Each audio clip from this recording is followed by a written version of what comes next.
Hey everyone, welcome to the Super Review Show's mixed bag coming to you live once again from the J Cave. I am joined tonight, and as always, by my good man Bill Murphy. What is going on, folks? It's Wednesday night, so it means mixed bag. Woo! Well, folks, I just want to say we survived the apocalypse. Yes, we did. If you know what we're talking about, good for you. And I just want to say we don't get political here, but I just want to say I hope you all went out and voted yesterday. Yes. Hope you all did your civic duty. If you did, good for you. Absolutely, Bill. We're here to provide you with escapism because I know you're probably all still on edge right now. A lot of people are probably still on edge. Yes. So so don't worry. We're not going to bombard you with more political news. We're just going to we're here, and we're going to have some fun tonight. Yes. Because we like fun. I like fun. Do you like fun? I love fun. But and by the way, we have a fun topic for you tonight. Bill, what's our topic tonight? Okay. We all know that books are made, a lot of movies are made as adaptations from the original forms of entertainment, books. And when books are made into movies, sometimes the author, it really depends on the terms of the contract. Sometimes they do have say. Sometimes they do have say in what's going to go in the movie.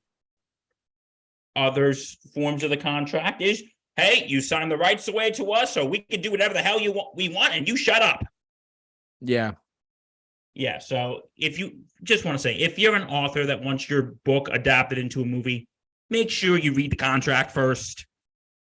Absolutely. Just get a lawyer and read the contract before you sign anything.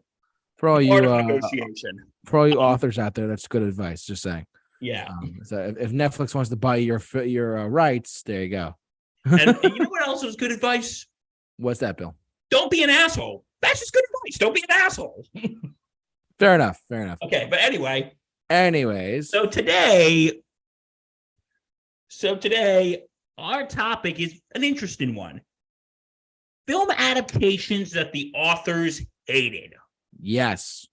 Like, these are ones that years later, they're still cursing up a storm and thinking, why the hell did I sign that damn contract?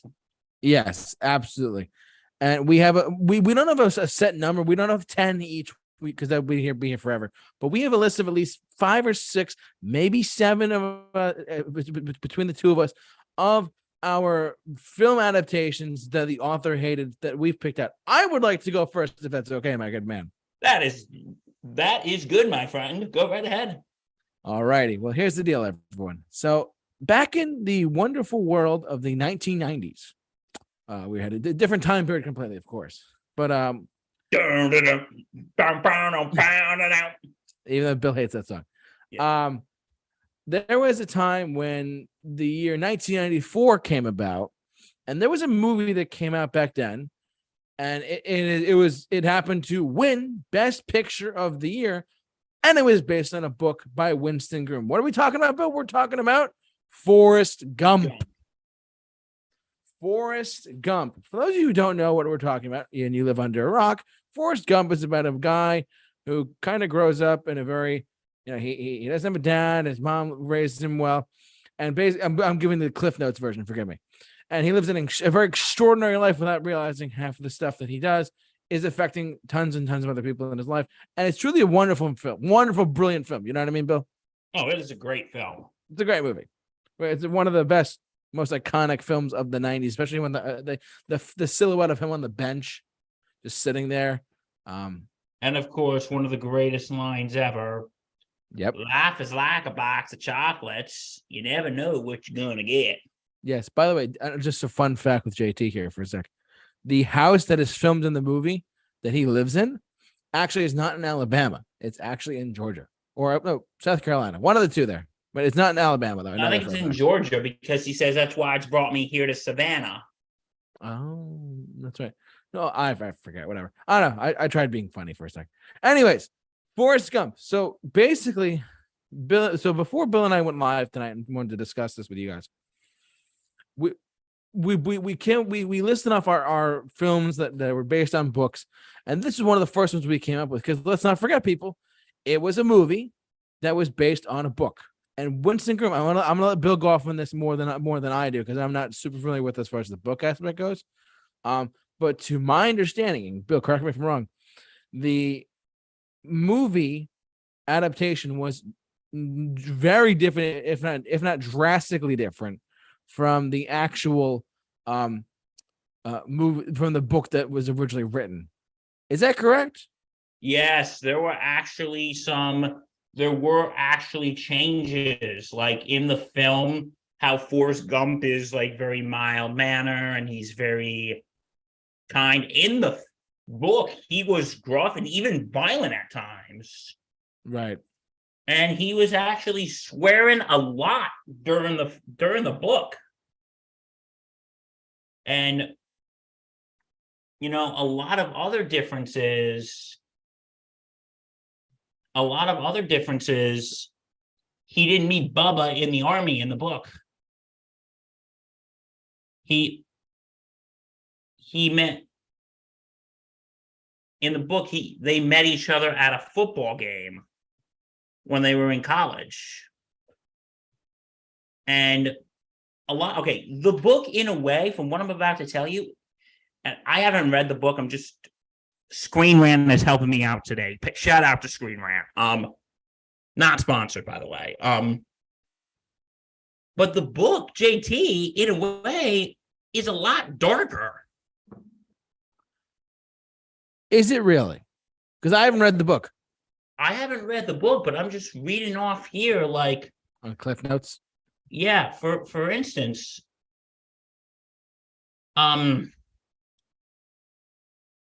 what happened was the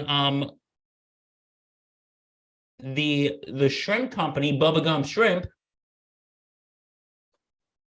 and apparent in the God, I'm having a hard time understanding this, folks. At the risk of sounding stupid, I apologize.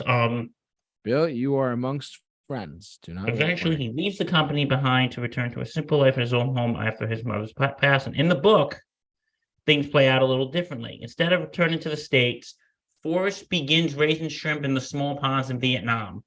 After hitting it big with his shrimp company, he yearns for a simple life, and he sacrifices the company to Bubba's family before hitting the road as a one-man band. And Lieutenant Dan is not involved in Bubba Gump Shrimp. So basically, the movie took that aspect of the book and changed it up quite a bit. Yeah, like he was actually supposed to go.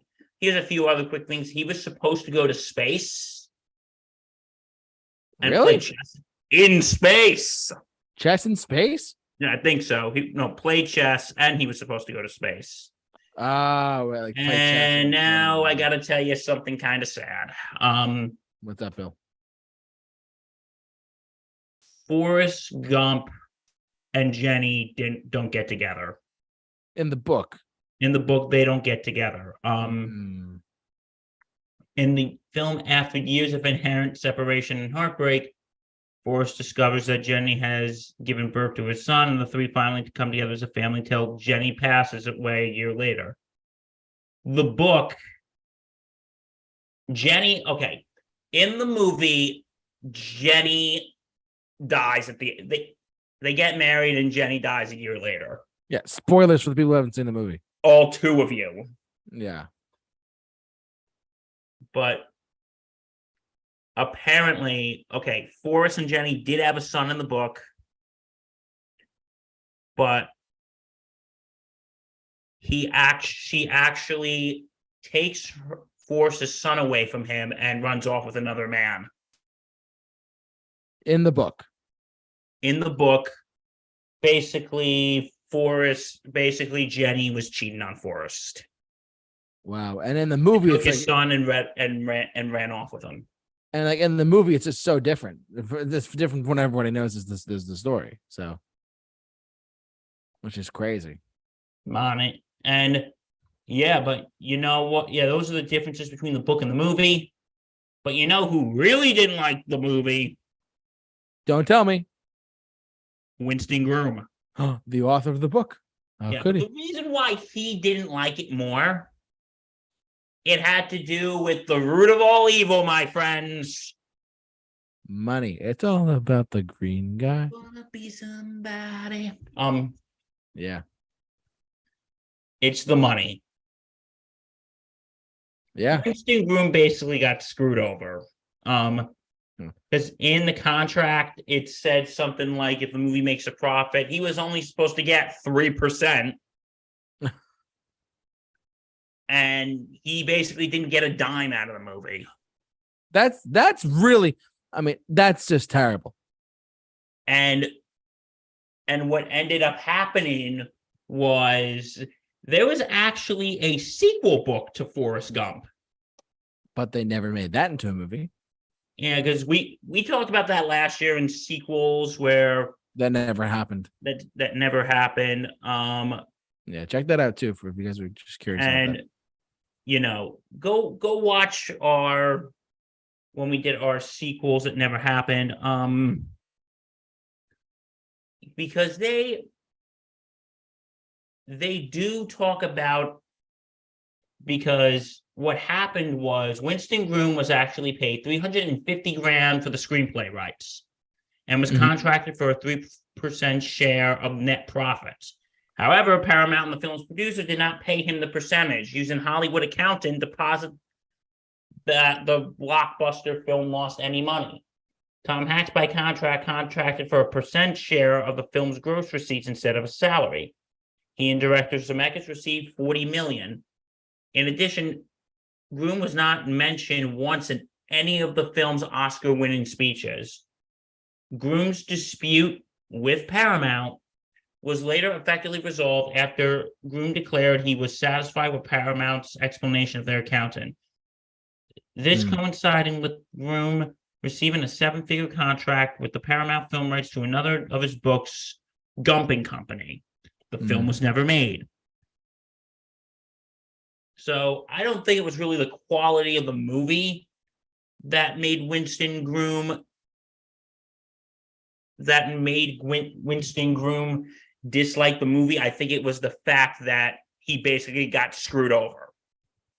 Yeah, and I think I'm sure the studio had interest in having him come back for having him, licensed, because the movie was a big success. It was like a $85 million film, and it made like over $500 million. I think it was like $600 and something million at the worldwide box office. It was a big success.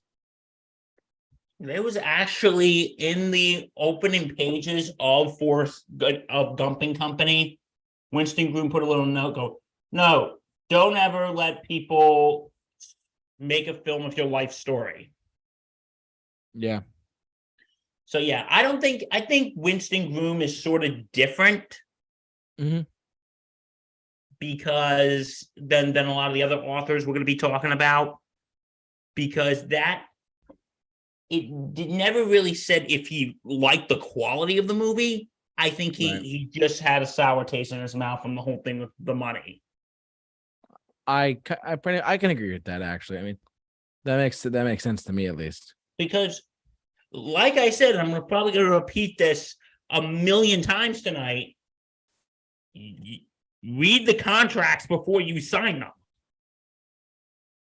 Read the contracts before you sign them, because absolutely, because they might say, okay, you'll get this percentage of the book of box office, but if we don't make any money, you're basically fucked. Or if this happens, you're basically not going to get a dime. Or maybe you'll get money if I don't know, if cyber alien monkeys from some country that only 2 people know exists take us over, you might get some money then. No. They have some weird ass clauses in these contracts. They really do. I mean, they really truly do. It's just like, like the weird clause I have in my contract.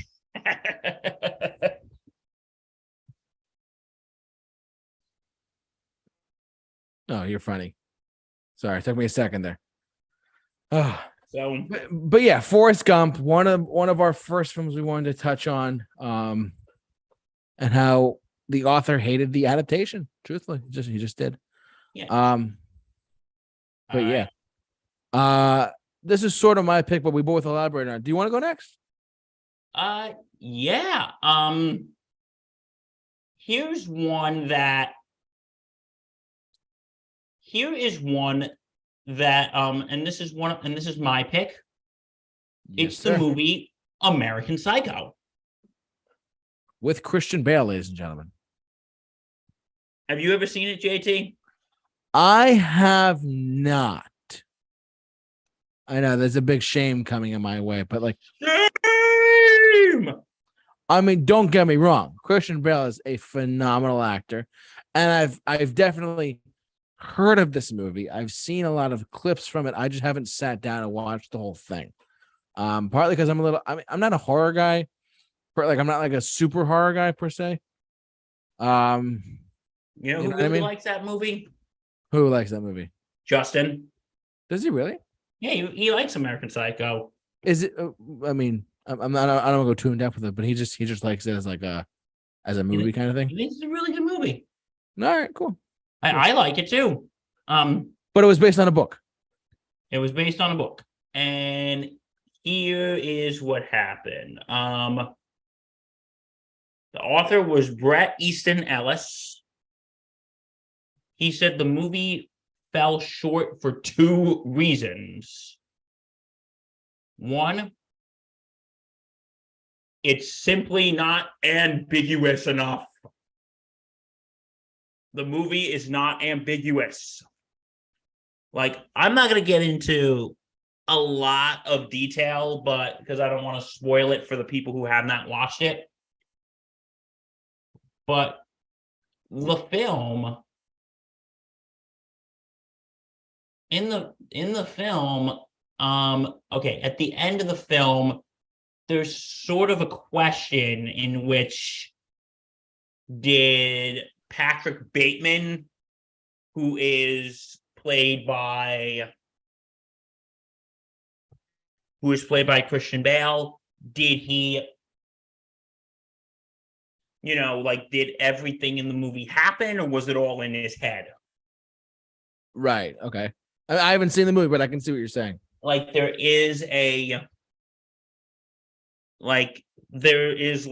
He's just like sitting there, like,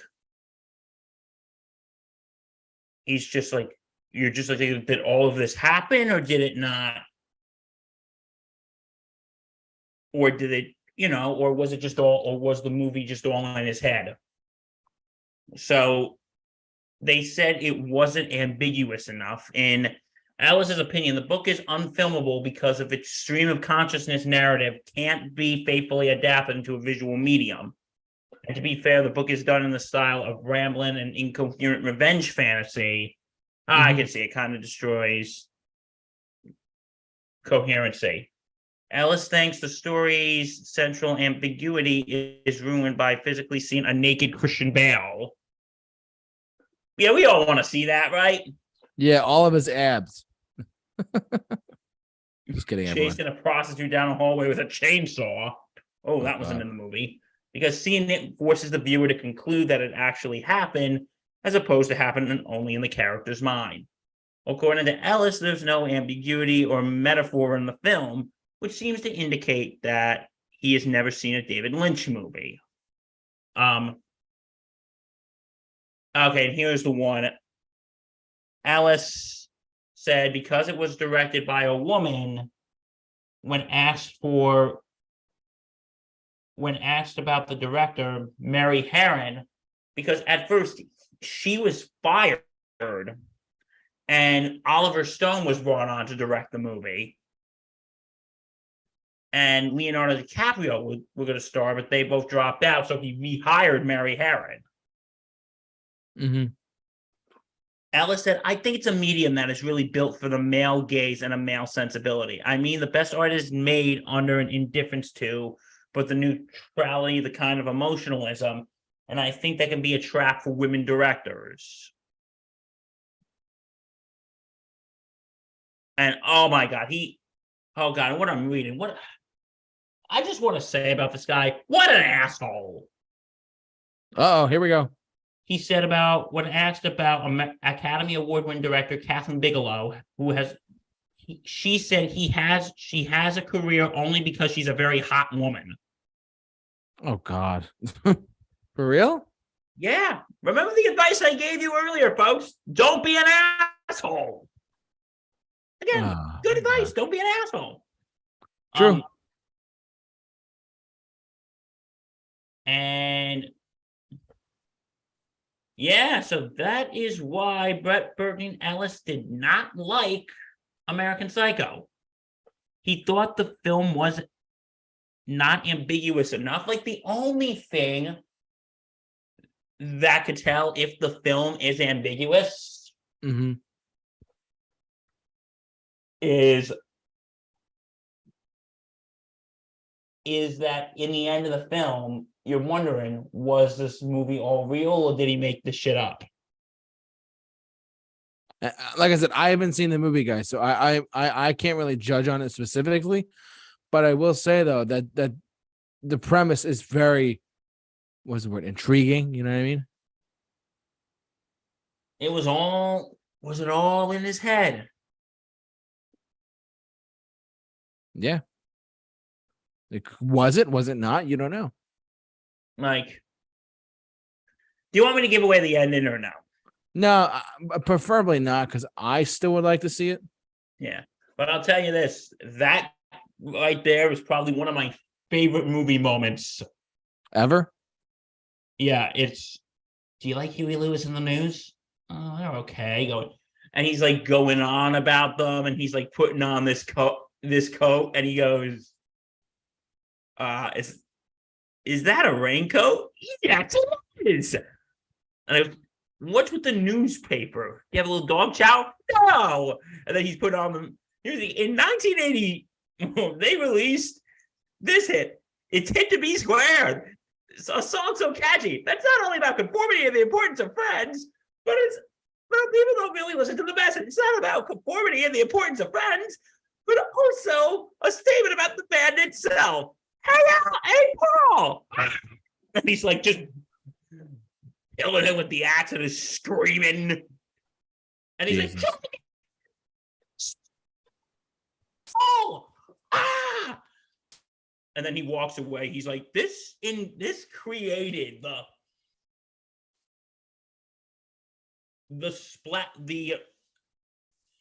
is like one of the terms of a psychopath when he's blood's all over his face and he just does that. He just goes, straightens up his tie and just walks away.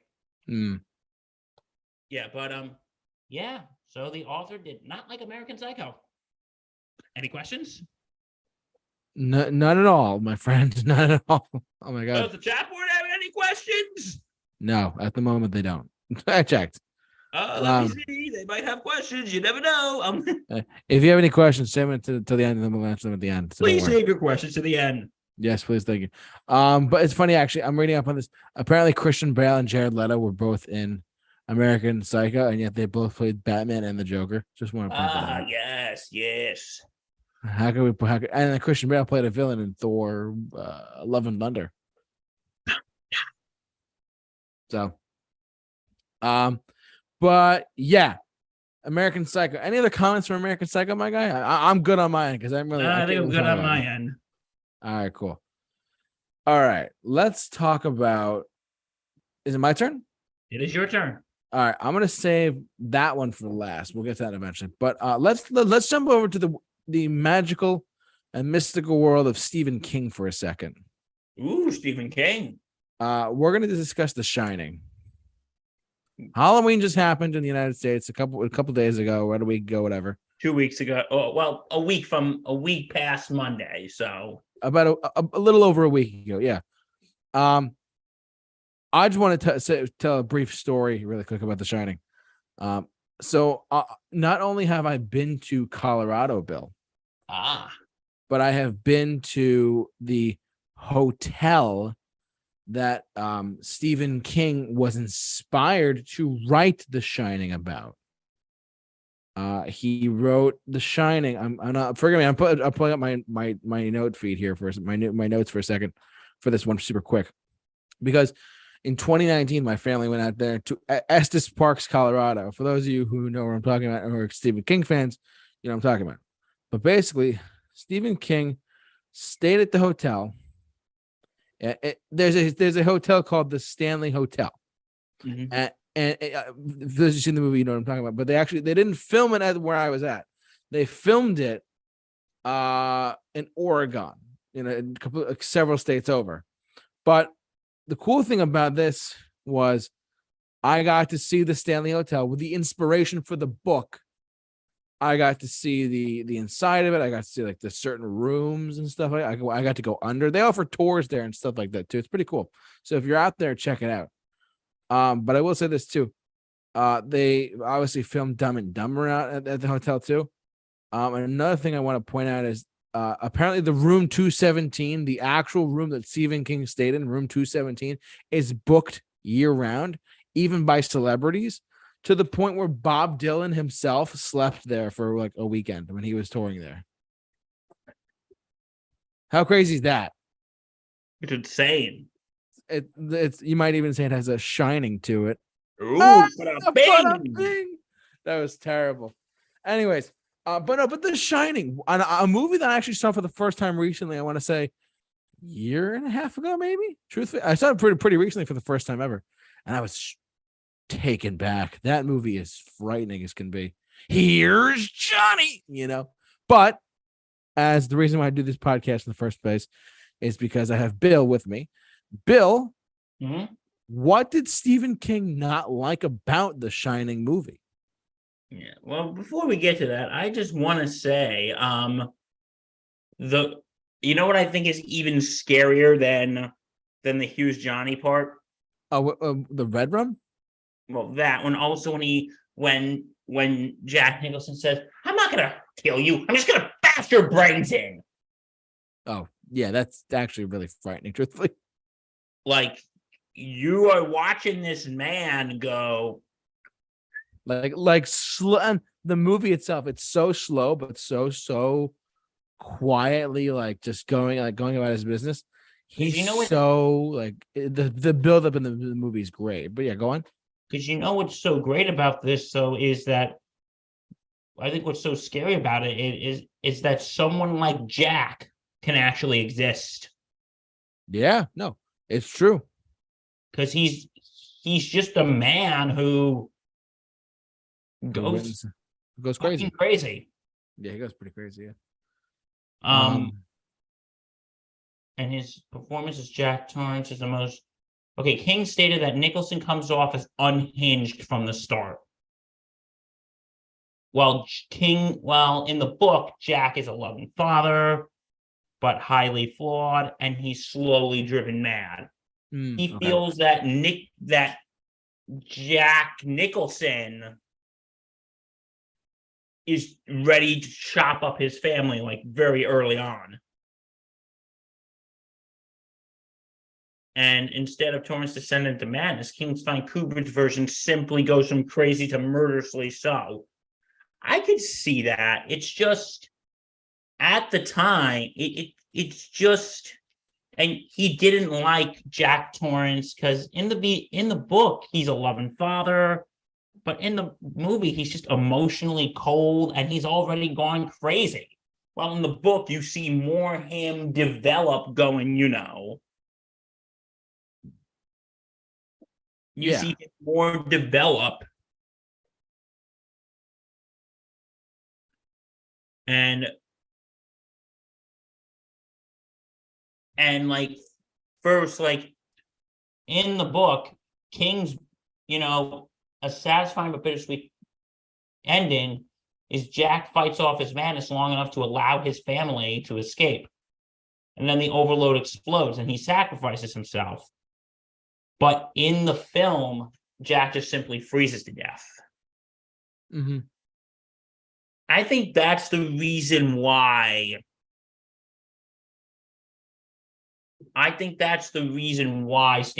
Steve King did not like The Shining. Because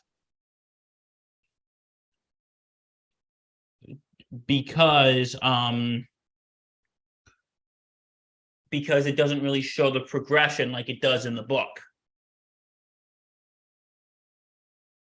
So you're saying Stephen King didn't like it because it wasn't that true to the adaptation of the book itself? Pretty much. Well, I mean, to be fair, and to a filmmaking point of view and to an author point of view, I mean, there's going to be differences. You got to take certain liberties when you make a movie. I mean, like if you make let me just think of an example off the top of my head. Like if you were to do a movie, like the closest I've ever seen to an adaptation of a book to film adaptation that actually worked extremely well. I know Bill hasn't seen it, was Harry Potter. Like the last probably 4 or 5 movies were so on point. It was crazy. So that's just another side note. But like, so it can be done that way. But then again, J.K. Rowling actually wrote the screenplay for the movie and she wrote the book itself. So she she did all that by herself. But this is Stephen King talking about who wrote a book, who had his inspiration for the book and all that stuff. And then here comes, I'm not sure what movie studio got it, but like here comes a movie studio saying, "Hey, Warner Brothers, hey, we're gonna make a movie called The Shining based on your book. Is that okay with you?" "Yeah, sure, whatever." And they take certain liberties. No, duh, the author's gonna get pissed off. But at the same time, it's like the film is the film, the book is the book, and you're like, even I hate to say these words, but Diary of a Wimpy Kid, they did that too. So it just depends on what type of medium you're looking at, truthfully. But we're talking about The Shining, and The Shining was a brilliant movie. And I will say though, not only was it a brilliant movie, but as Bill was saying though, but the book did differ. So the movie did differ from the book a little bit, and Stephen King was not too happy about that, was he? No, I don't think Stephen King likes most of adaptations on his books. I think he's happy to. Truthfully, I feel like Stephen King is a very happy guy. He's like, hey, yeah, you can use it. You can use The Shining. You can use the property, and I get residual rights. I'll get like probably 5% of the profits or 10% of the profits, whatever it is, because it's my idea. It's my concept. You're making it into a different form, and I would like some of the profit. That makes sense. But this was, I feel like this is another example of just like a book to a movie that I feel like people forget that this was even a book. Really? Because up until tonight's discussion, ladies and gentlemen, I didn't realize The Shining was a book until I had to remind myself, oh, that's right, it was a book. It took me a little while. I was like, wait, I thought it was just a movie, but it turns out it was just a book, and then they made it into a movie. So, like Jaws, look at Jaws, same thing. Yeah, and I think I told you this when we were talking about Jaws one time. Here's a little fun fact: the author, remember that scene when they're on the beach? Yeah, and the TV reporter's there. That's actually the author of the book. You told me that. Yep. And all the people, we're on TV. We're in the movie. It's so funny. But yeah, bottom line, The Shining. If you haven't seen the movie, check it out. It's really something really crazy, awesome. Oh, it is really awesome, but crazy. Let's be real. I mean, red rum. Yes. And by the way, just for those of you who live in the U.S., if you do travel to Colorado and Estes Park, it's about an hour outside of Denver. But there is a real life hotel called the Stanley Hotel, and it was where Stephen King stayed. And if you can good luck booking a room at the hotel, because it is a true what's the term? It is a true journey to go there. They offer tours and stuff like that, like I was saying, but it's pretty cool. It's pretty cool how they do that out there. So, but yeah, that's just me. Bill, what is your next pick? Or is it my turn? Because you just No, won, it's right? my turn. It's your turn. Go ahead. Okay, I think if it's okay, this is one that we both had. Yes, what is? What's up? Mary Poppins. Yes. So for those, and I want to start this conversation with Bill. First, we have to begin by saying 1, 2, 3. We swipe right. Wait. Oh my god, it's been a little while there, pal. It's been a little while since we swiped right. Oh yes. I will treat you to pizza at some point. Don't worry. Sounds good. You know, I never say no to pizza. No, of course not. Especially since we're in New York. Anyways, Mary Poppins. I'll start this conversation. I'll let Bill finish it. But Mary Poppins. We're talking about the 1964 movie. It was based on a book. And I mean, one of the Disney classics too, of the live action era of Disney in general. I mean, truly a work of art if you think about it. I mean, when most people think of Mary Poppins, they think of this movie. They don't really think of like, they might think of the Broadway play that was on for a while there. You know what I mean? They might think of, I'm drawing a blank all of a sudden. Anyways, but a lot to say here, but at the same time, the author was unhappy with this one either, Bill. Yes, I actually know a lot of the details. Talk to me, bud. What do you got? And why? Why, Hey, Bill? guess what? You sure you guys want to hear it? No? Well, guess what? Too bad. You should have clicked to watch this thing. Yes, sorry, everyone. But if you didn't want to learn things. Okay. Yes. P.L. Travers, or Pamela Travers, was actually who was the author of the Mary Poppins books.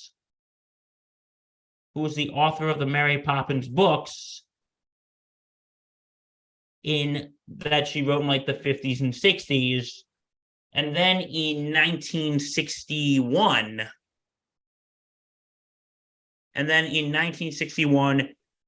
a Walt Disney's daughter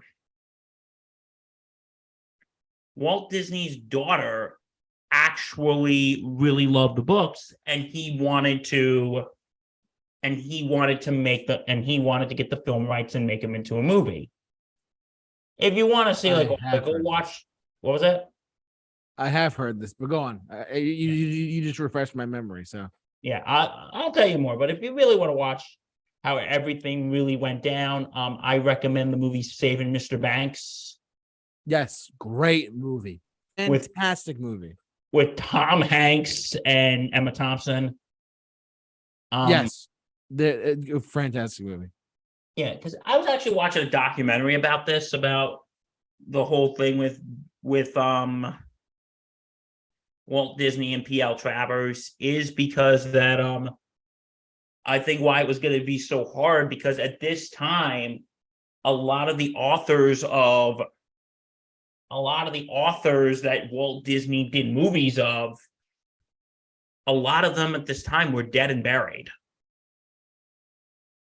Like Lewis Carroll, A.A. Milnes, Lewis Carroll, who did Alice in Wonderland, Carlo Collodi, who did Pinocchio, the Brothers Grimm's fairy tales, Lewis Carroll, who did Alice in Wonderland. Yeah. All of them at this time were dead and buried, and he didn't really have to go through fights with them, maybe with their estate, but not through fights with them. But since P.L. Travers at the time was alive and kicking, she was very particular about how she wanted the film to be. And she was afraid, and you know what, like if you've seen the movie Saving Mr. Banks, you could tell that P.L. Travers had a giant stick up her you-know-what. Oh. But you know what? At the end of the day, the Mary Poppins actually had sentimental value to her because her mother, I think, passed away. Her father was an alcoholic, and her aunt, the Mary Poppins, was actually based on her aunt that came in and helped. But yeah, but getting back to the books are actually darker. Really? The books are like, I haven't read any of the books, but there was actually a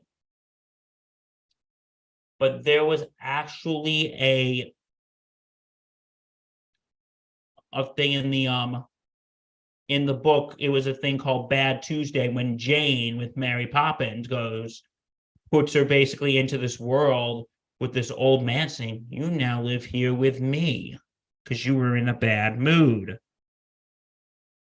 And basically and she was going, "I want to go home, I want to go home." And Mary Poppins took her out. Like in the book, she was supposed to be stricter. She was supposed to be more mysterious. Really? But in the movie, she's the Julie Andrews, so sweet and charming, and the for a spoonful of sugar helps the medicine go down. The nice, wholesome. The nice and wholesome Mary Poppins compared to the darker Mary Poppins. Yeah, but anyway, like one of the things that they didn't like, the iconic songs, the spoonful of sugar, the chim chimney, chim chimney, chim chim cherry, and of course the it's supercalifragilisticexpialidocious. It is quite atrocious. Something, something, something, something. Always sound precocious. But anyway, step Don't in try time. this at home, kids. Step in time. Step in time. But that's Disney's work of art right there. That is all Disney right there. That created by the the great minds known as the Sherman Brothers. Yeah. What others? Just quick tangent. What other song they wrote? What? The Sherman Brothers. It's not a Mary Poppins. It's the song that Richard Sherman of the Sherman Brothers had said, every time people found out that I wrote this certain song, they either want to kiss me or kill me. Oh, God. Which one is it? It's a small world after all. Stop right now. Yeah, he said when they find out I wrote that song, they either want to kiss me or kill me. Oh, God. God help us all, man. Yeah. But Richard Sherman, he's 90-something years old and still kicking. God bless him. Yeah, for real. But anyway, the songs. P.L. Travers did not like the songs. For real? Yeah, she did not want it as a musical. Oh, I could see why, but they got to do something, She didn't. I think she did like that song "Feed the Birds," which is a very nice song, and it is. It's very peaceful. Yeah, for lack of a better word. But I think she may have liked the song "Let's Go Fly a Kite." If you've seen again, Saving Mr. Banks. Yes, great movie. Can't recommend it enough. But she did not like. She thought it was just gonna be. She thought it was just gonna be too. She didn't like that the Sherman Brothers and that they were making the music, and they just did not. She didn't like it. She really hated it, and because she didn't want it as a musical, she wanted it to be. I think she was just because throughout the film, they're she doesn't sign the film rights to the end, and then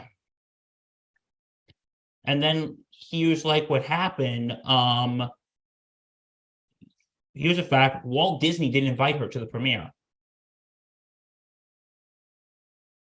at all. They did not invite her at all. Walt Disney literally had to fly. No, in that movie again, Saving Mr. Banks. They're like, oh, he's like setting up the for the premiere, and there was the guest list going, we didn't invite her. Going, we'll have the premiere in London. It's going to be easier for her to get to.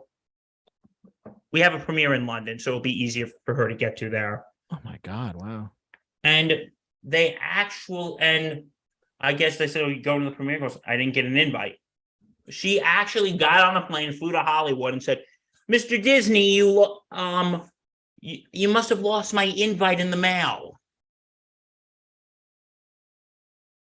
And then he goes, oh, yeah.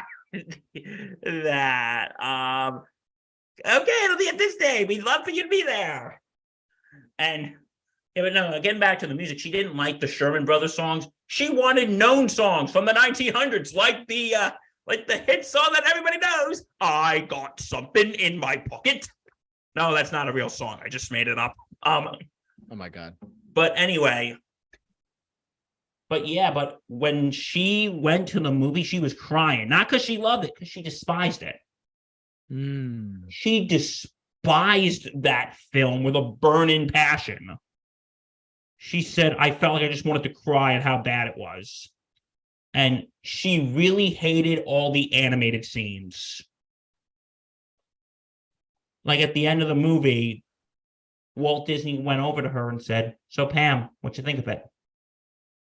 And she goes, well, can you take the cartoons out? Goes, Pam, that ship has sailed.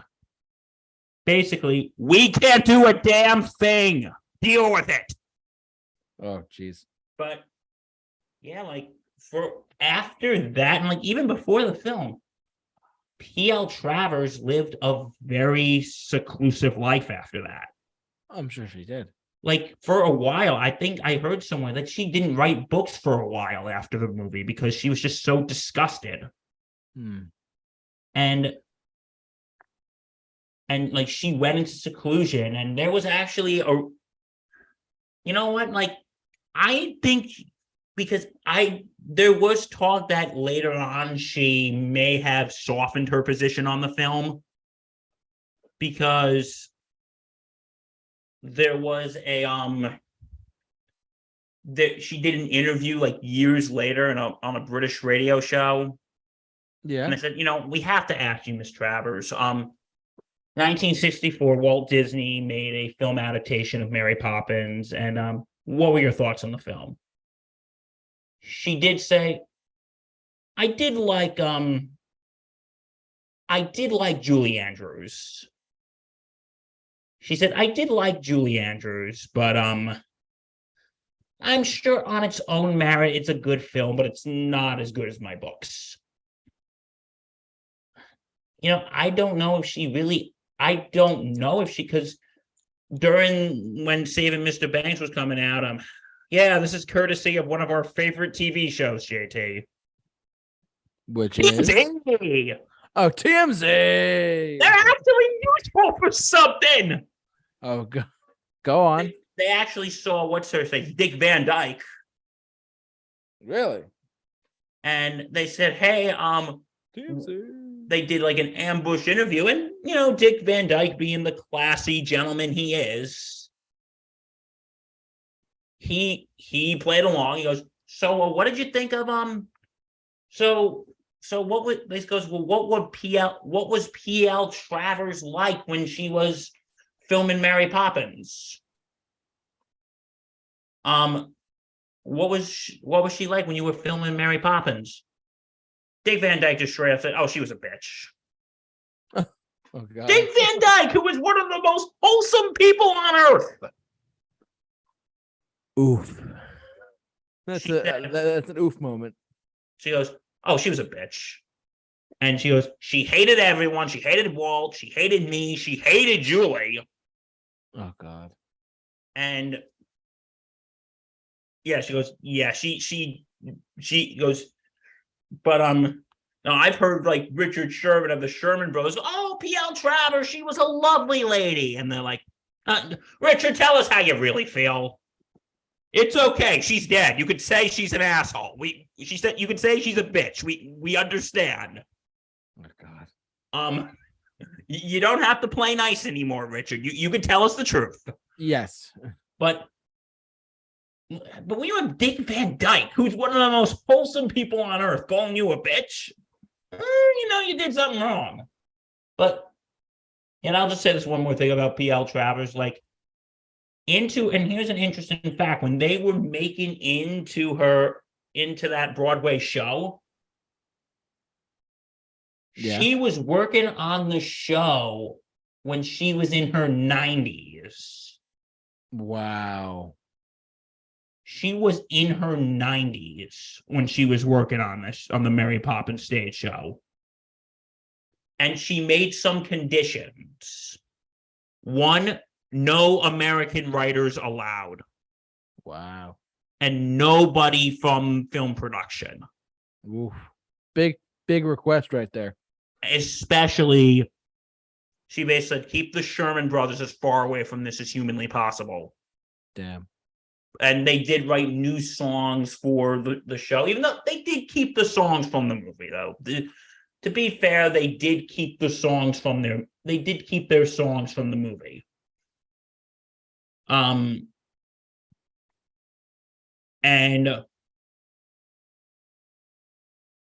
it's yeah, she and I think I don't know, I never saw the Broadway show, but I think it was a mix of the movie and the book or the books. I saw the Broadway show actually at one point.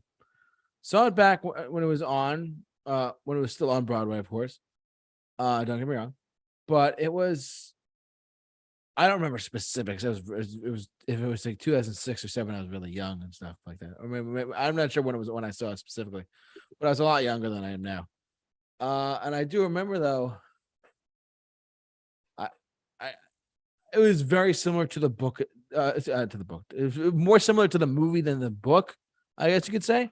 But it definitely had. There was some differences I remember. And I don't remember anything specific, but I do know that. So I mean, it was a good play for what it was on Broadway. Yeah, but yeah, no, it took them years to get. It didn't get on to West End until 2004, and development started in 1993. Mm-hmm.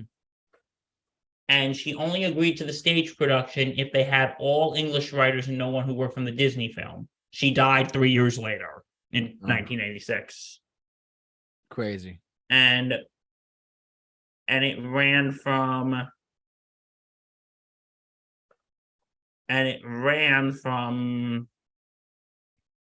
on Broadway until from 2006 to 2013.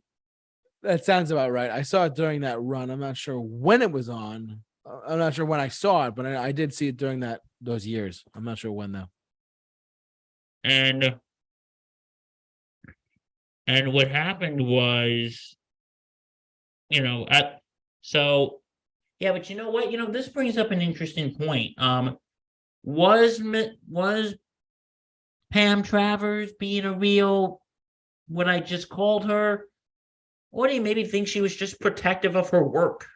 Honestly, and I don't want to cut you off, but I will say this. I think with all the authors we're talking about tonight, I think with all the movies we're talking about, I think the authors, if you look at it this way, the authors had a vision. They had a vision of of a world they created with their book, right? And here comes someone with a lot of money and a lot of talent, two key things, and they say, hey, let's make a movie of this book, but we're going to change a couple of things. We're going to change this chapter out. We're going to change this chapter. It does not concern me whatsoever that I don't think for a second that any of the authors we're talking about tonight were at all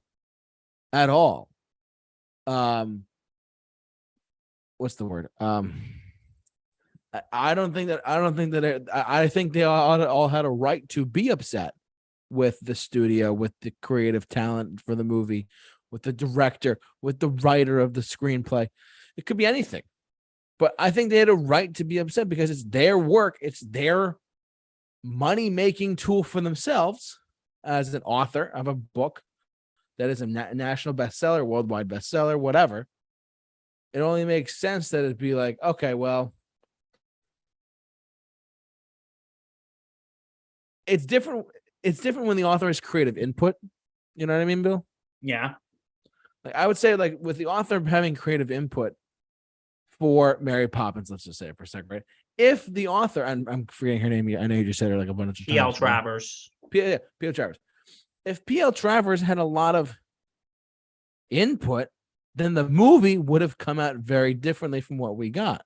Because I believe, just with this specific example of Disney and Mary Poppins, I believe personally that Mary Poppins,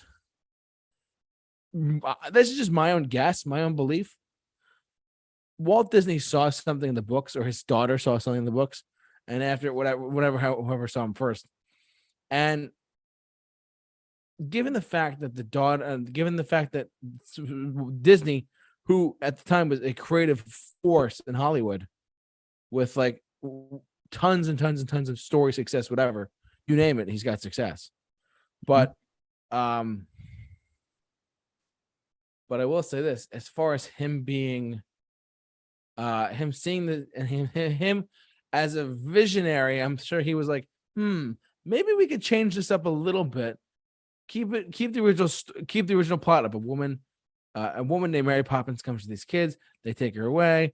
Then they follow that story, but they add stuff to it to make it more audience friendly than the book originally interpreted as.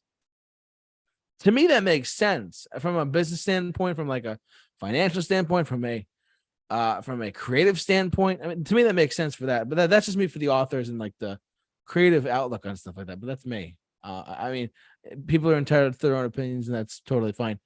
I mean, Bill's entitled to his opinion. I'm entitled to mine. That's just what I think personally they do. I think that's all. So whenever they say, oh, but the movie was different from the book, that's why. The visionary, the filmmaker, has a similar but different vision from the book, from the book adaptation of the story. You know what I mean? So Absolutely. I mean, like you look at some of the biggest, earliest films too. A lot of them were like The Wizard of Oz. Same thing. You know, we're not going to talk about that tonight, but that's just something else too. So I'm just saying. Yeah. But yeah. Anyways, Mary Poppins. I know we went off on a bit of a tangent there, but still. Yeah, but you know what? But like I said, you know what? As much as she could really have a stick up who you know what, you kind of got to admire that she was very protective of her work. I agree. Like, you know, like I said earlier, she based Mary Poppins off someone who was very special to her, her aunt, who may have been very strict, but maybe she needed that, like, because her mom, you know, her mom had passed. I think either her mom passed or she left, and her father had a drinking problem. Right. And he was an alcoholic, and he was trying to hold down a job and care for the family. And like, there is a scene in the movie Saving Mr. Banks, which this is when the Sherman brothers are playing this song. You know that scene in Mary Poppins when they're at the bank and they're singing the banker song or something like that. And yeah, because like it's words that are similar to a speech that P.L. Travis's father gave, that she was there for. And she just, like, in the middle of the song, she goes, "Stop!" And she's like just having traumatic flashbacks to her childhood. She's like, "Why did you make her so, you know, Mr. Banks, why did you make him so cruel?" And, you know, but you know what? When you look at someone like Mary, I think because that was based off her aunt, and that person was very special and helped her have a better childhood and helped her have a better life and a better family. So I agree. I think maybe that's why she was so protective of it. And yeah, you know, it's like, you know, before we move on, in again Saving Mr. Banks, there's a scene when Walt Disney sort of understands why, because there's actually a scene when he's talking to, I think, either Richard or Robert Sherman, and he goes, there was a time I was basically broke. I didn't have a penny to my name. And the studio, they wanted him. They wanted the mouse. They were willing to pay me a boatload of money. And I said no. Wow. Even though at the point he didn't have a pot to piss in. Wow. And they wanted, in other words, they wanted to get him to give them Mickey. I see. Which, for you, those who don't know, is like the face of Disney. Yeah. And the mouse is king, so. And he didn't give him up, even though he was broke as hell. So I think maybe he understands what P.L. Travers is going for. Right. And one last thing. You know what really could have scared them away, Sherman Brothers? You just could have went, it's a small world after all. It's a small world. Oh, that would have sent her running out of the room. That would have petrified her. Okay. God, we went on a whole doctoral thesis on this. No, we did good though. Don't get me wrong. All right, what's next, my friend? But bottom line, Mary Poppins, great movie overall, but check out the book too. Now, did you want to touch on? By the way, just so you know, right now we've been going for an hour. God, I forgot what other ones I wanted to talk about. I have two other ones I wanted to talk about. I have. Tell me this. Did you touch on? Did you want to touch on One Flew Over the Cuckoo's Nest? Have you seen that movie? I have seen. I did a review. Remember? Oh, sorry, everyone. Sorry about that. One. Go right ahead. No, I'm gonna. This is all you right now. I didn't even. I don't know much about the book, so hold on. I didn't know the author. Wait, the author hated the book? This is one of the ones I looked up. I did my research for tonight's show. Yeah. Okay, hold on. Now I gotta pull something up. If not, we could just skip this one. It's totally fine. I'm kind of interested to know why. So, who was the author? The Ken Kesey, Kesey. We're doing this live. It's totally fine. Everyone, just and another Jack Nicholson movie where he went crazy. Yeah, we're really talking about Jack Nicholson tonight. Watch, we're gonna talk about the Joker next with Batman. We are. No, we're not. I'm just kidding. I mean, Bob Kane was dead for a long time, so. No, Bob Kane was still alive during that time period? During Batman '89. Oh, I didn't know that. Okay. That scene when he's when they're at and some guy is drawing a sketch. Oh, that's Bob Kane. That's Bob Kane. Oh wow, that's crazy. So. And whilst we look up, here's a little music. It's a small world. Oh, I think we would get 1 million unsubscribers if we did that. You're gonna turn off every single one of our viewers. Okay, I'm hold up, folks. Hold up. I will say this movie is very what's the word?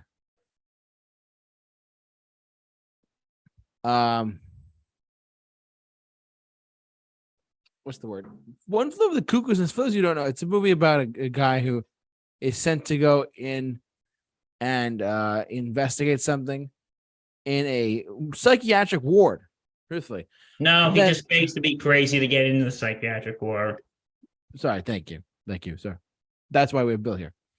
He fakes himself of being crazy to get into the psych ward, but he ends up going crazy, and then he basically just walks out with a bunch of the inmates. I mean, there's more to it, but that's like the overall gist of it. It's one of those movies where it's one of Jack Nicholson's like earlier films too. So. Hold on, I'm just pulling it up. Yeah. Bill's gonna give us the Cliff Notes version in a second. Yeah, so. I didn't even know he hated it until 10 seconds ago. So yeah, so this is where I did my research, but that's me. Hey, your research is good. Remember, kids, do your research.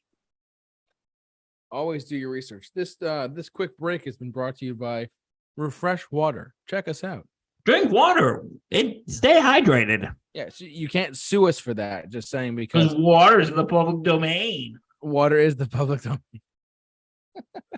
Oh, by the way, Louise Fletcher, who played what's her face, Nurse Ratched, she actually recently passed away. Oh, did she really? Yeah, so rest in peace. Wait, this woman right here? She's dead? Yeah, she died recently. Oh my god, I didn't even know that. Wow.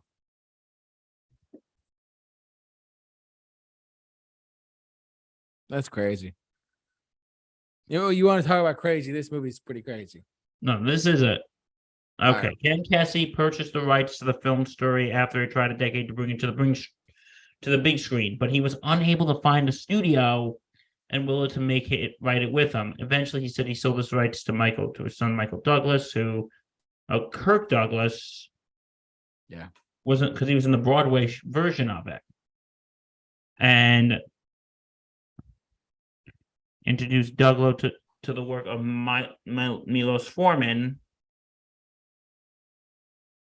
God, I'm trying to find why he hated the movie. Would you like some help? That'd be very appreciated. Thank you. Hold on 1 second.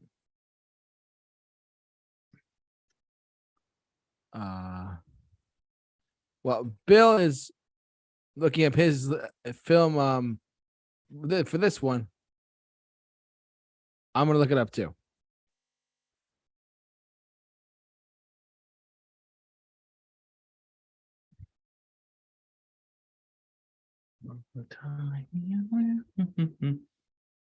If I could spell on my iPhone, just saying.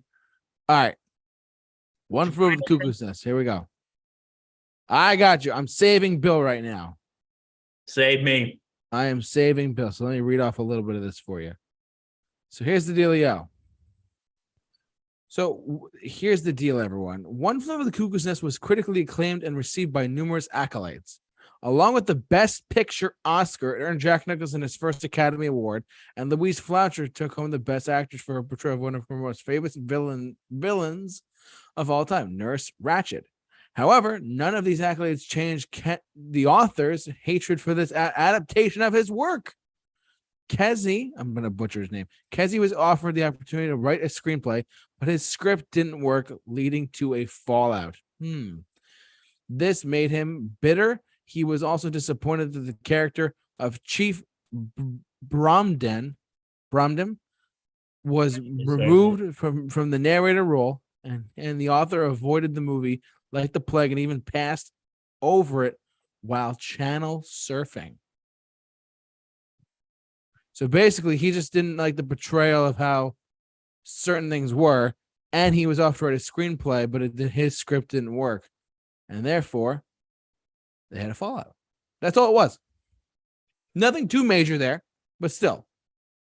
There was the article I just read had no specifics from the actual book itself, the book or the movie. That's just wanted to point that out to you guys for in general. So, but yeah.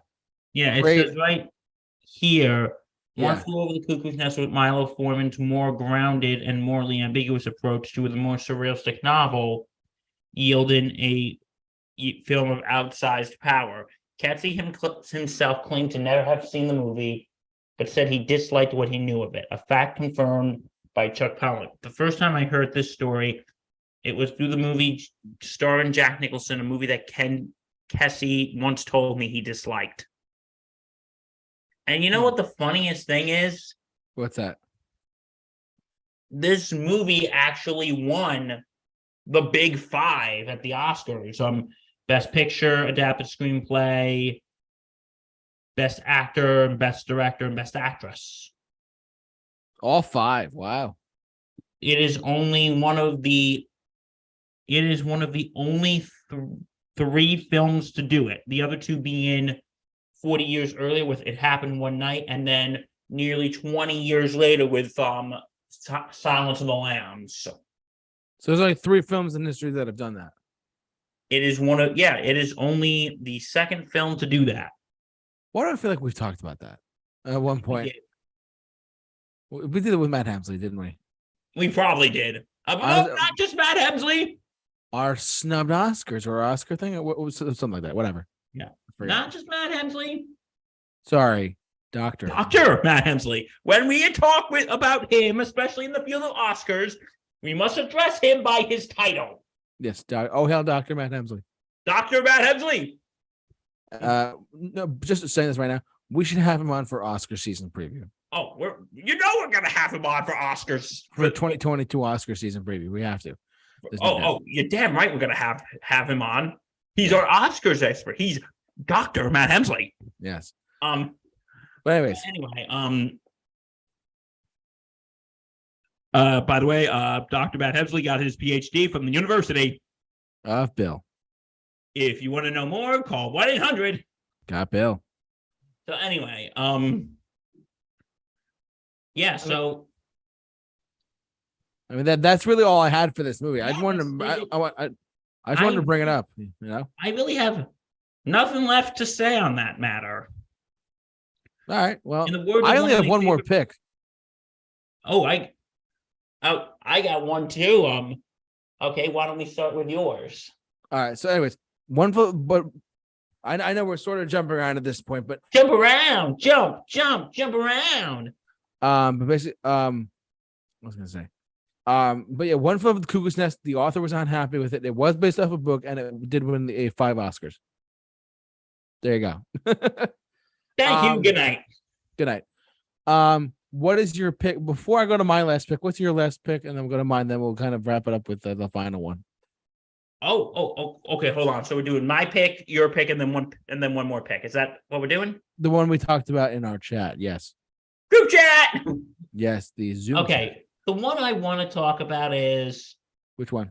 Okay, here's actually one. It's a because this was actually based off a book that I read when I was in 3rd and 4th grade, and that is Charlotte's Web.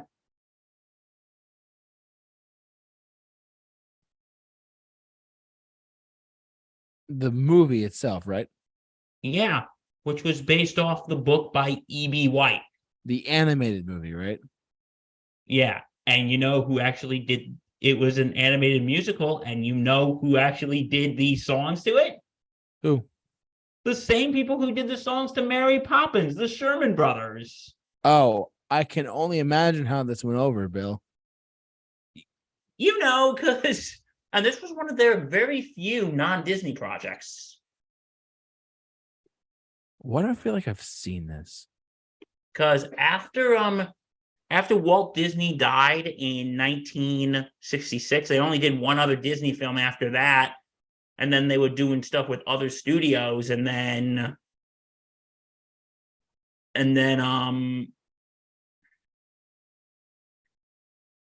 whatchamacallit,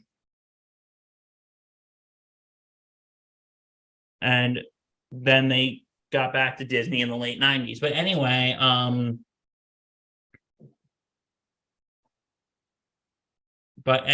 for those of you who haven't read the book, it's about a pig named Wilbur who's here's a short version. He friends a spider named, Charlotte. Because the name of the movie is Charlotte's Web. Yep. And the name of the movie is, Charlotte's Web. But it finds out that later on, the really thing that made us talk about life is that, she was about to lay eggs for the spider, and she's, after I lay the eggs, I won't be around much longer. Because what do you mean? It goes, pretty soon. And she just bluntly says, it's pretty dark for a kid's film. She straight up says, because pretty soon I'll be dead. That's very sad. For a kid's movie, that's pretty sad, dude. For kids. But anyway, the movie was actually created by was actually produced by Joseph Barbera and William Hanna, who you might remember gave us such great cartoons such as The Flintstones. Meet the Flintstones. Heck They're yeah. the Modern Stone Age family. Yes. What else? The Jetsons Oh, meet George Jetson. and Yogi Bear. Yeah. Hey, Yogi. How you doing? And Hey, boo boo.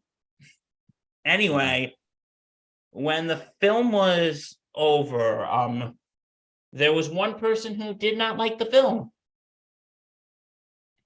And Ooh, who Bill. was that? It was the author, E.B. White. Oh no. Here we go. And E.B.'s wife wrote a very detailed letter to Hanna-Barbera. And no, I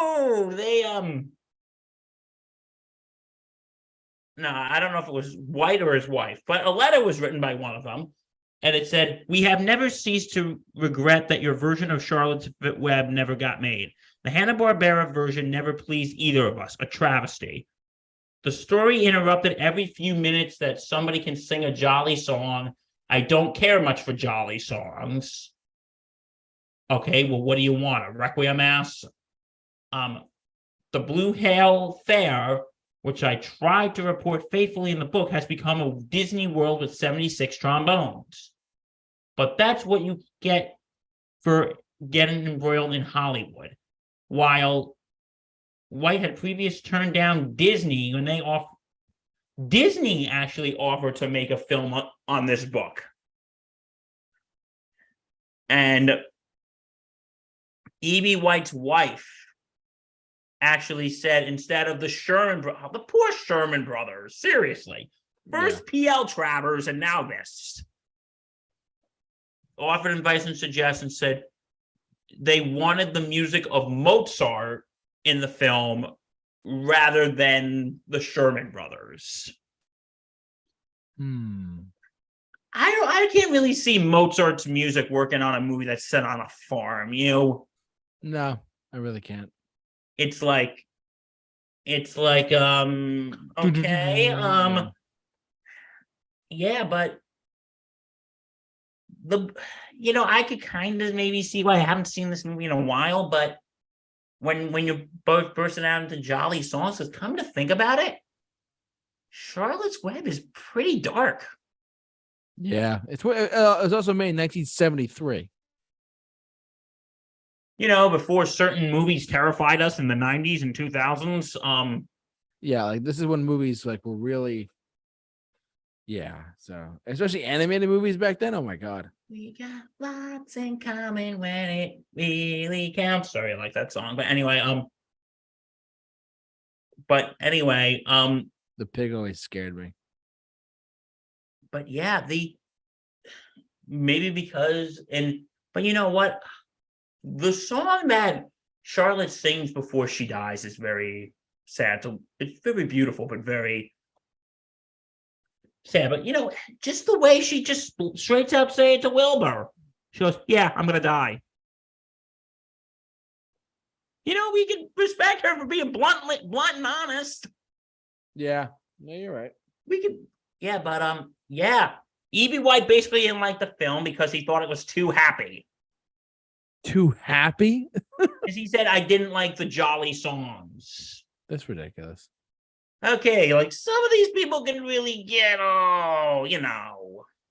stuffy about their film, about their books.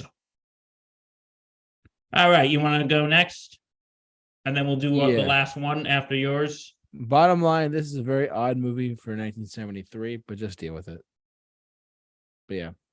Super Review Show commentary coming soon. No, I'm just kidding. We don't have I'm putting my foot down on that one. No. Are you anti-pigs or anti-spiders, JT? I'm not anti either one of them because I have bacon every day, just saying.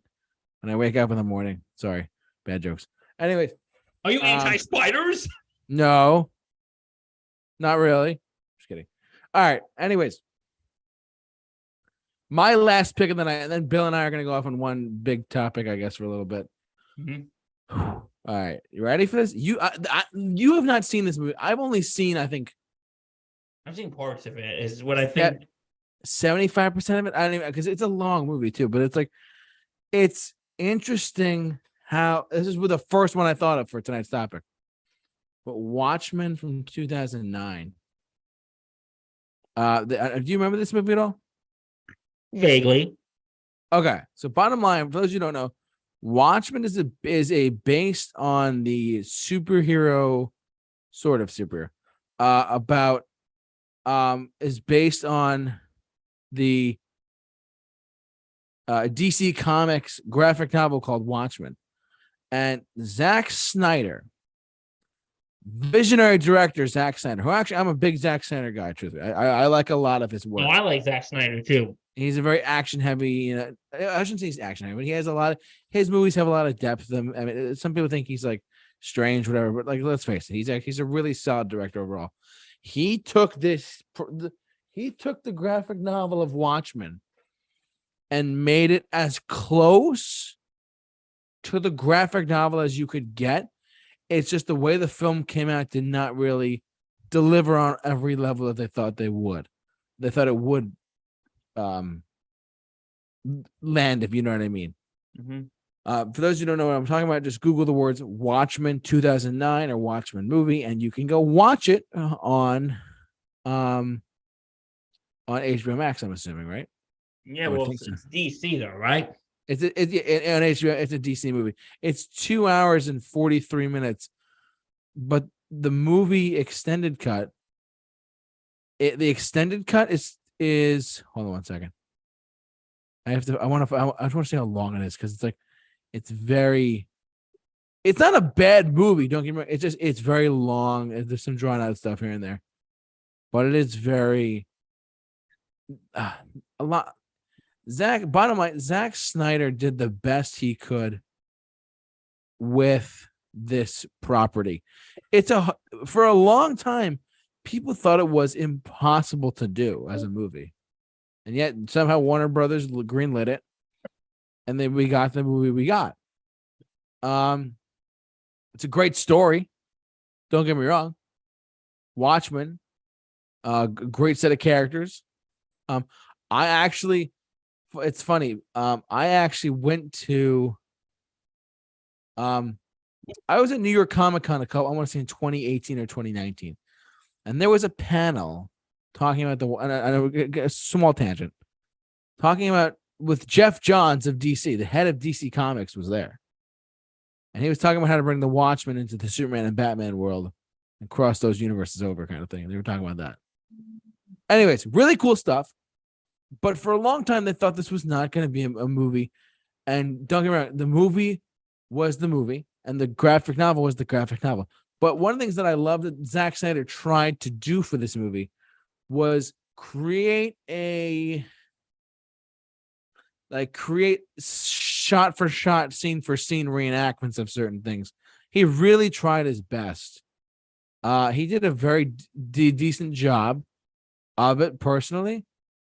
He was probably the right man, one of the only directors who could probably pull it off, truthfully. But I mean, we got the film we got, but going back to our topic tonight, film adaptations that the author hated. Alan Moore, and I'm going to pull this up really quick. Graphic novel.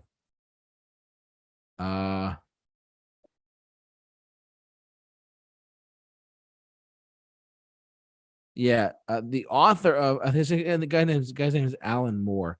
He's a very visionary comic book director. But yeah, he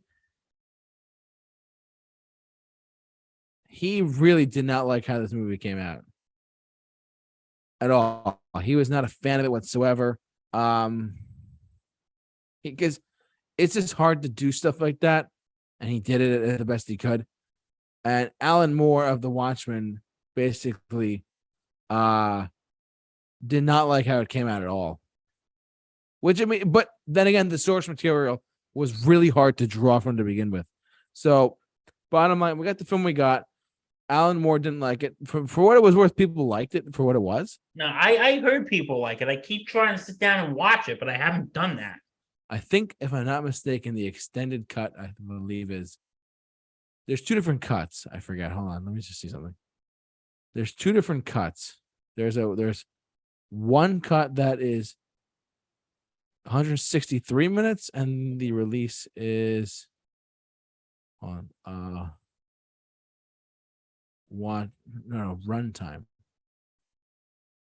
2 hours and 43 minutes, which is like really long. Don't get me wrong. Zack Snyder is known for longer films, but there was an extended cut of it as well. The director's cut. That's what it was. Director's cut. The director's cut runtime is, sorry everyone, I'm just trying to figure it out. It's still 2 hours and 43 minutes. So yeah, it's a long movie, but at the same time, if you have time, you can sit through it. How long is it? 2 hours and 43 minutes. That's not that. I mean, look, Interstellar was that long. By Christopher Nolan. I think Zack Snyder is Christopher Nolan sometimes. I feel like, and this is just my humble opinion. This could be a whole nother topic for another mixed bag. Why have other countries reintroduced the intermission and other movies and of the United States has not? Avatar 2 is coming out soon, and I'd like to see it, truthfully. Not because like I'm a big Avatar fan, but just because I'm like curious about it. It's 3 hours and 13 minutes long. Who the hell is going to sit down for 3 hours and 13 minutes and not have to pee? All right, so you got to go on a liquid and food fast. Yes, 100%. I mean, but why? Like in India and other parts of the world, they have intermissions still because the movies are so long. Anyways, I digress. Let's all go to the lobby. Yeah, I mean, I'm all for it, man. Bring back the intermission. Seriously, if someone out there's listening to this, do it. So, James Cameron, bring out the intermission again. Anyways, I digress. Is it time? It's time for our last pick of the evening, ladies and gentlemen. Okay, we had to do it. And Bill and I are going to talk about one movie in particular that by one author. And we talked a little bit about it last week. Was it last week or whenever we did our Burton thing? 2 weeks ago. 2 weeks ago. Thank you. Sorry, I'm losing track. And you know what? Okay. Because I could literally give you if we are going to talk about about this certain movie, but I'm also going to throw some bullet points about some other adaptations of this author, if that's okay. Yeah, but the main focus of the conversation, the big one. Yeah. JT, come with me, and you will be in a world of pure imagination. Willy Wonka. Willy Wonka. And the Chocolate Factory. Wrong one, everyone. Not the Charlie and the Chocolate Factory, but the Willy Wonka and the Willy Wonka. You know what I've noticed though? With the Gene Wilder one. You know what I've noticed? JT, have you ever noticed that what's that? That Willy and the Wonka and the Chocolate Factory is all about Charlie, but Charlie and the Chocolate Factory is all about Willy Wonka. The more you know. This has been another edition of with Bill. With Bill. Ow! And if you can, what do they win if they guess the song that's parodied in? So if you can guess whatever song that is, you can reach us on our Instagram page, and by commenting or DMing us simply by saying, I know the name of that song, and the name of that song is, I'm not telling you. But if you get it, you can reach us at 1-800-GOT-BILL. And what do they win? And they win, not only do they win a signed 1-800-GOT-BILL t-shirt signed by Bill himself. Signed by me! Yes, signed by the Bill. But they also win his respect. You win my respect. And isn't that the greatest prize of all? My respect. I think the greatest prize of all is chocolate, since we're talking about the Charlie and the Chocolate Factory here. So is the golden ticket. Okay. That's your golden ticket right there. Bing. Sorry. But okay, I'm gonna admit, this is a childhood favorite of mine. Yeah, it's a good one. And this movie was based on a book by Roald Dahl. But while the movie, I think at first it was like a sleeper hit and, gain a cult following later. Roald Dahl did not like this movie. Even though he wrote the screenplay, he didn't like the movie. He disowned the movie for a few reasons. And you're gonna hear about them right now, because that is what you're here for. Yes. Okay. Okay, hold on. Roald Dahl's reaction. There we go. Okay, Dahl disowned the film and was infuriated by the plot deviations. And guess what? He didn't like the music. How? Like the songs, they're instant classics. They really are. I mean, you can't lie there. Pure imagination. I got a golden ticket. He said they were saccharine, sappy, and sentimental.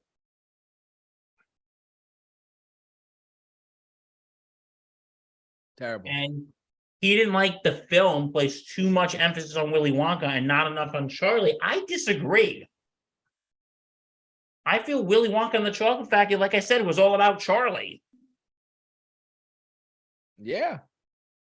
It was all about Charlie. And he also, who he didn't like? Who? He did not like Spike Milligan. He didn't like Gene Wilder. First off, how could you not love Gene Wilder? I mean, rip, seriously, but how could you not love him? He wanted Spike Milligan to be Willy Wonka. That's weird. Sorry, I hate to say that, but that's weird. And you know what I think and he also did, I think he also thought the end was pretty sappy, because they kind of changed the ending a little bit. Okay. Because I think the book ended with, okay, it says here, Dahl's second wife, Felicity, commented on her husband's objections for the film adaptations of his works, saying they always want to change a book's storyline. What makes Hollywood think children want the endings changed for a film when they accept it in a book? Because we all know but you know what? Something that wasn't in the book, and I haven't read the book from what I've read up though on, but I think those last couple minutes, I think are good that even though they weren't in the book, because the famous, "You get nothing, you lose, good day, sir." And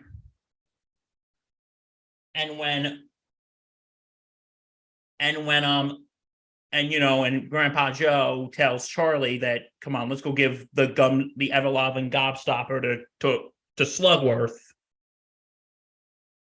And when he's about to walk out, and Charlie just says, "Here you go, Mr. Wonka."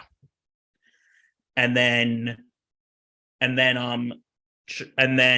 Wonka goes, "Charlie, you won." And it was, and this is what I like it better than the Tim Burton film, because it shows that, and we talked about this 2 weeks ago when we talked about the Burton films, even though Charlie can be a bit emotional and he's a kid, but at the end of the day, he does the right thing. He doesn't do it because he thinks he's going to get rewarded. He does it because he knows it's the right thing to do. And apparently they didn't like that the story was ended and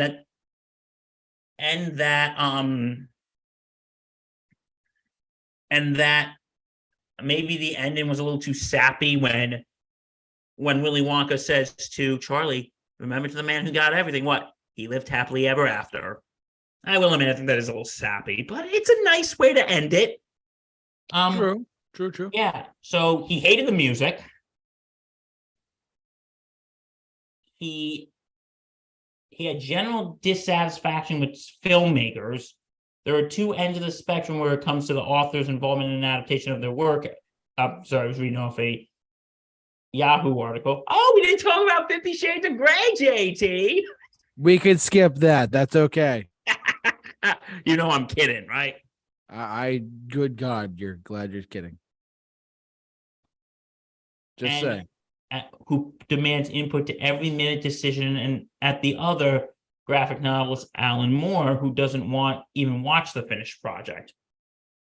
Willy Wonka was the latter. I got to know Roald when I was making a documentary about him in 1985. I went to watch. Wow, that's weird. The animated version of Big Friendly Giant was the only adaptation of his books that he actually liked. So, but I think the big thing of why Roald Dahl did not like, why he did not like Willy Wonka and the Chocolate Factory Was well, because one, Roald Dahl thought Willy Wonka in the book he was supposed to be more eccentric and more strange, while Gene Wilder is like very charming and very sweet.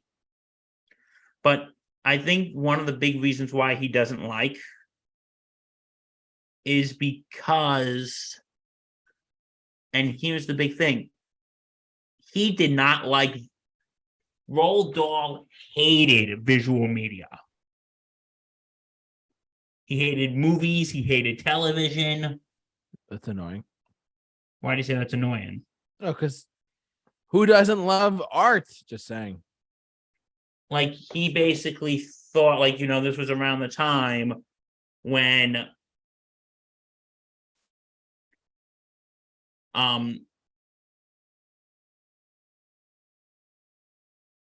when he thought that books and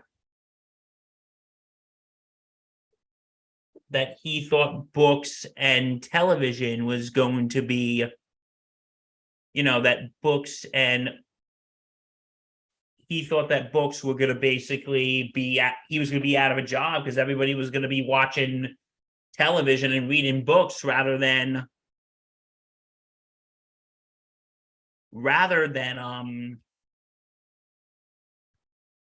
that they would be watching television and movies rather than reading books. So I honestly think that he just did not like that he thought he was going to be out of a job. Like, if one of the things that I remember in Willy Wonka when they were the Oompa Loompa songs, when it came to Mike TV, the Oompa Loompa Doopity Doo. Yeah. I got another puzzle for you. And it goes, what do you get from a glut of TV? A pain in the neck and an IQ of 3. Why don't you try simply reading a book? I think that was basically a shade that was thrown by Roald Dahl when it came to movies and television. I mean, that makes sense. Yeah. Oh, and here's something interesting. The Oompa Loompas were actually called, because of the Oompa Loompas, the film and Roald Dahl actually faced backlash from the NAACP, the National Association of the Advancement of Colored People, because they thought the Oompa Loompas were racist.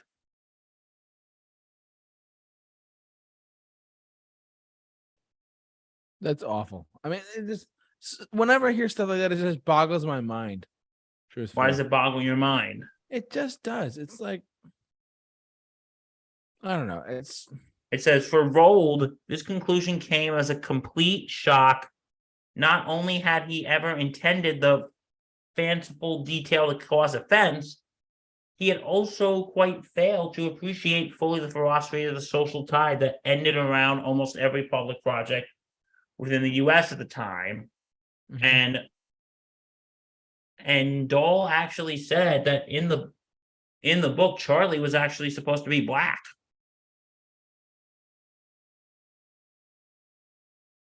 Really? And, yeah. Oh my God. Yeah, but you know how much this guy hated film adaptations? Besides, one, they did not give him the film rights to do Charlie and the Great Glass Elevator, the sequel. And 2, this is how much he hates film adaptations. And I'm not going to go too much into this. Have you ever heard of this movie, JT? It's from 1990. It's called The Witches. I actually have not. This was actually based off a book that was by Roald Dahl. Oh, okay. And this was actually the last adaptation that was made before he passed away. And it was also some of the last work of Jim Henson, the Muppet creator. Was it really? Yeah, he produced it. And apparently Henson and apparently worked on before his death in the final theatrical film produced by Lara Production. The last film made Dahl's material before his death. Both Henson and Dahl died later that year.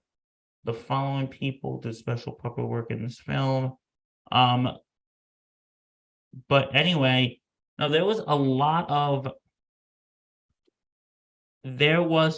Jim Henson died when production wrapped up. But anyway, Roald Dahl, he did not like the book. He didn't like the movie. Okay. And found the hotel and some unusual kind of file. But anyway, he didn't like the movie because Dahl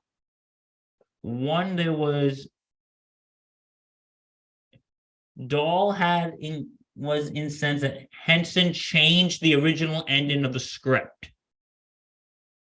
And because the original ending of the book is darker, this kid gets turned into a mouse and he gets turned into a mouse forever.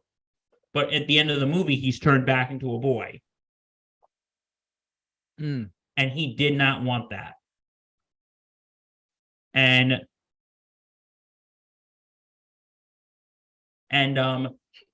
he fought with the studio over that. And like literally, this movie was actually released.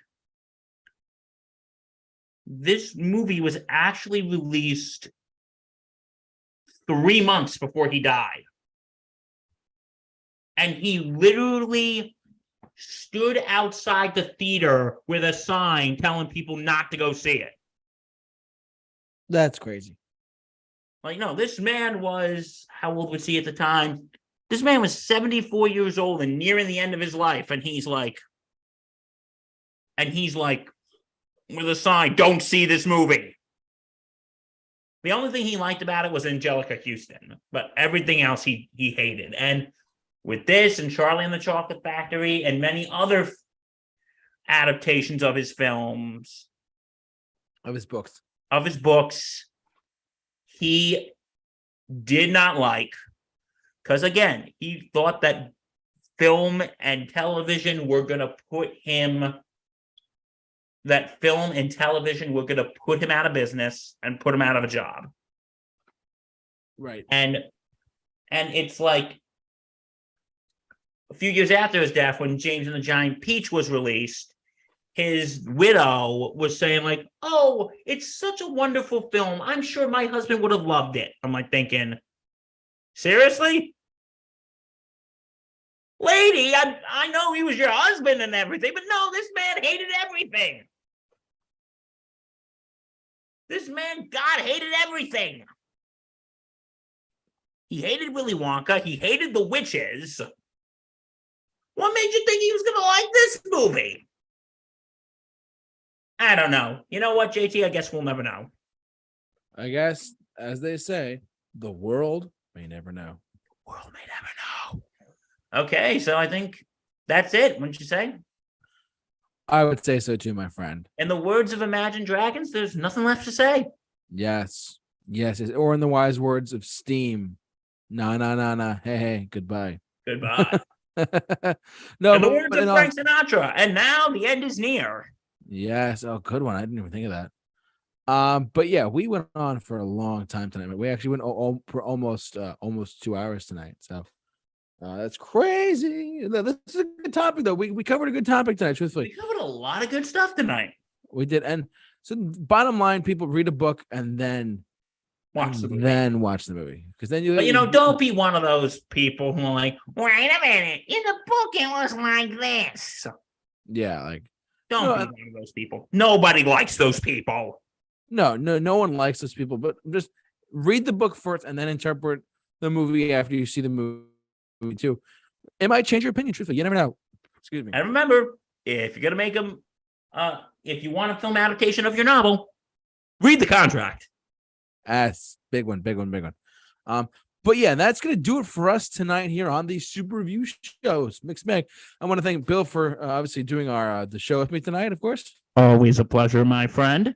And he has another show that he does. I believe it's what is it called? You do the sports something. Sports Insanity podcast on the Sports Insanity Network. Check us out. We are on all platforms. Yes, check them out. And they, like I've said this before, I say it again, they do great work over there.